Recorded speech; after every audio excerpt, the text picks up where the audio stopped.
Assalamualaikum. Kami dari Kumpulan 4 mengambil tajuk perolehan peringkat dalam syarikat Astro Berhad. Saya Afiq Azri bin Yahya. Saya Noliana Syazah binti Nur Azmasyah. Saya Nurul Syafira binti Zailani. Saya Nur Hafiqah Anis binti Jamil. Saya Farah Yuni binti Mak Nazid.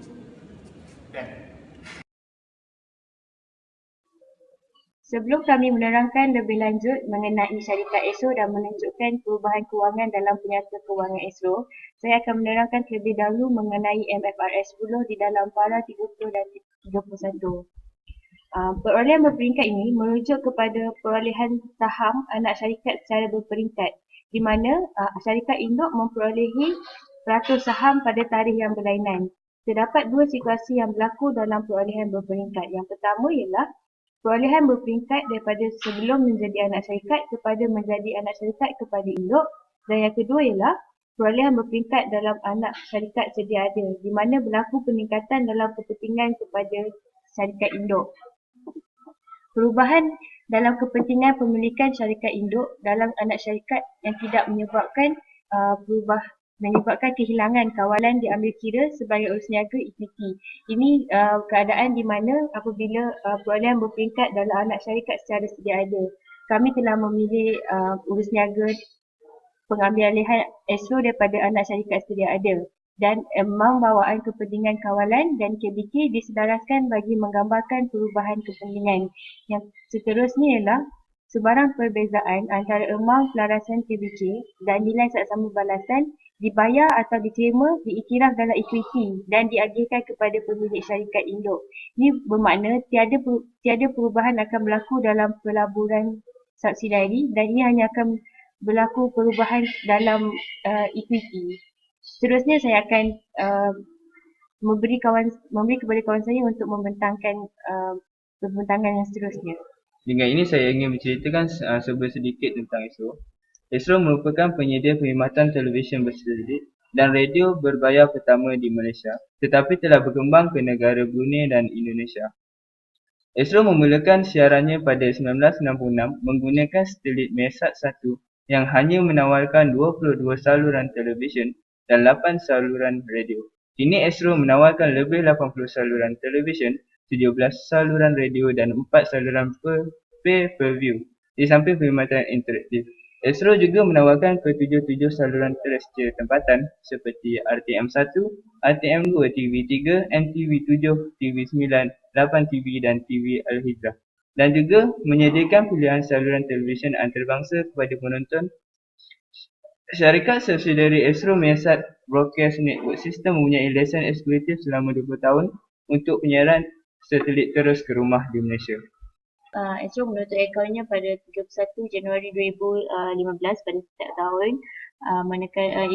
Ini bermakna tahun kewangan Astro bermula pada 1 Februari hingga 31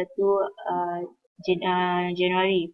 Manakala pada tahun kewangan 2015 pada 21 Februari 2004 Astro Sport Marketing iaitu ASM telah memperolehi baki 50% kepentingan equity dalam modal saham Asia Sport Venture, iaitu pada tahun 2014 ASM telah mengambil alih 50%, tapi pada tahun 2015 dia mengambil alih pada peringkat 1% dengan 2 juta saham biasa pada $1 Singapura sesaham.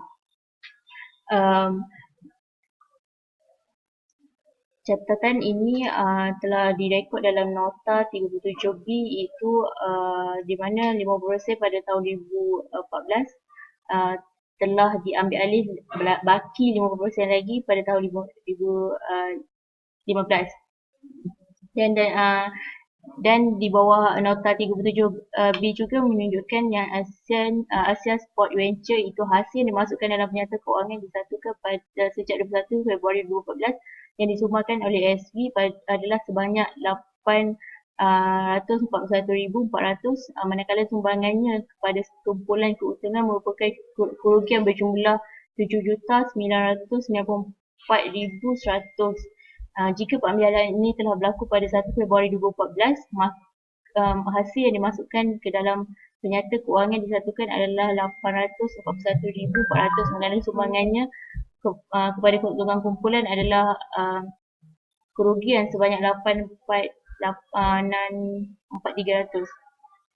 Di mana pengiraan muhibah bagi pengambil alihan ini adalah banyak 10,230,000 yang ditunjukkan dalam nota 19, iaitu di sini di bawah aset kita tak ketara pengambil alihan subsidiary sebanyak 10,230,000 yang mana dalam aset dalam penyata kunci kira-kira disatukan di bawah aset kita tak ketara telah termasuk muhibah pengambil alihan ini. Dan di sini dan di bawah pengambil alihan ini tersebut menjelaskan kumpulan mengiktiraf nilai wajar iaitu nilai sama sebanyak 8,989,000 berikutan pengukuran nilai wajar iaitu nilai sama 50% kepentingan ekuiti miliknya dalam ASV sebelum gabungan perniagaan, yang mana nilai sama ini adalah pendapatan lain tapi disebabkan oleh urus niaga ekuiti ini tidak diiktiraf, jadi laba tersebut perlu ditolak kembali dalam penyataan aliran tunai. Seterusnya saya akan beri kepada Seterusnya, disebabkan pengambilan alihan ASV ini merupakan urus niaga ekuiti, jadi pelaburan dalam subsidiary tiada perubahan. Walau bagaimanapun, dalam kunci kira-kira disatukan, di bawah modal dan rizab milik pemegang ekuiti syarikat, syarikat Astro tidak merekod pendapatan tertahan. Sebaliknya merekod kerugian terkumpul iaitu dengan nilai negatif 646,956 pada tahun 2014 dan 634,535 untuk tahun 2015. Kesimpulannya, pengambil alihan ASV tidak memberi kesan kepada pelaburan dalam subsidiari kerana ia merupakan urus niaga ekuiti antara anak syarikat dan syarikat induk, di mana Astro telah memperoleh 50% kepentingan sebelum Astro Holding mengambil alih kepentingan secara keseluruhan. Sekian, terima kasih.